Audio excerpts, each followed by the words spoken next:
This is Market Pulse, the weekly deep dive, for the week of August 3rd. On Friday, the U.S. government reported that the economy lost jobs. 4 hours later, the S&P 500 closed at an all-time high, 23,000 jobs lost. Economists had expected a gain of 83,000. That is a miss of over 100,000 and the first monthly decline since February. Here is the whole week in one picture. Every block is a sector, sized by market value, colored by its weekly move. Technology up almost 7%. Industrials up 5%. Only 3 sectors finished red, and energy was the worst, down 3.66%. This is part 3 of 3. 2 weeks ago we asked why beating earnings isn't enough. Last week, why a 5.25% 30-year treasury repriced every company in the market. Today, what actually sets that rate? Here is the mechanism in one number. Before Friday's report, futures markets put the odds of a rate hike in September at 55%. After the report, 44%. Weak employment means the Fed has less reason to raise rates. A Fed that isn't raising means cheaper money.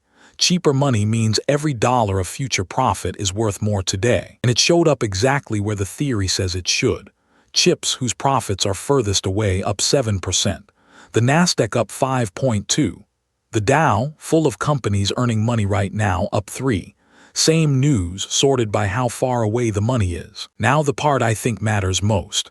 3 weeks ago, Wall Street was openly split on semiconductors. Let's go back and see who was right, and more importantly, why. In early July, semiconductor stocks lost over $1 trillion in market value as Wall Street questioned whether record AI spending was sustainable. By late July, South Korea's Kospi fell nearly 11% in one session, its 8th circuit breaker of the year. The bears argued from valuation. Multiples too high, capital spending unsustainable. Jefferies had already cut a SML to hold. The bulls argued from something else entirely. UBS said memory profitability was structurally higher.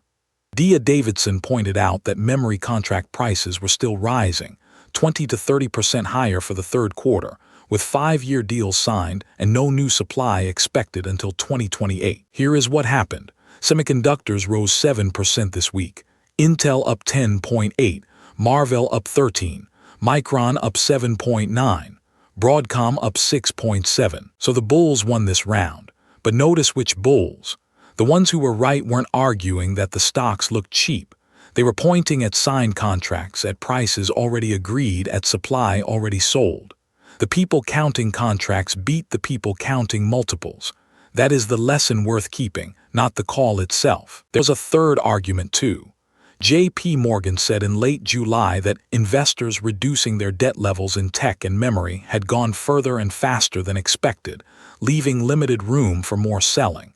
That isn't a view on the companies at all. It's a view on who was left to sell. Sometimes that's the whole story. Now the current running underneath all of this.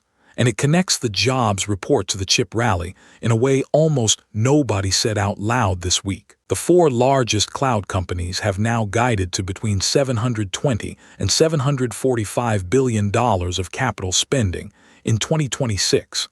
Amazon alone has spent $169 billion over the last 12 months, up 64%. And in the same week, payrolls contracted and wage growth fell to 3.2%, the lowest since May 2021. Companies are spending record amounts. They are not spending it on people. That is the current. But here is the caution, and it matters. That minus 23,000 headline hides 2 opposite numbers. Private payrolls actually grew by 30,000. Government payrolls fell by 53,000, largely on school calendar timing. This is not a private sector demand collapse. The market may be reacting to a number that doesn't say what it appears to say. One more. In the same release, the government revised the 2 previous months down by a combined 103,000 jobs. Those jobs were reported, markets traded on them, and then they were taken back. That is more than the entire expected gain for July. It means the labor market has been weaker than reported for months, and nobody knew it in real time. So what's next? Bad news is good news for stocks only while the Fed is the thing standing in the way. The moment weak employment stops meaning no rate hike and starts meaning falling profits, the same report flips from bullish to bearish. Two things to watch. Memory contract prices, because that's what the winning argument was built on.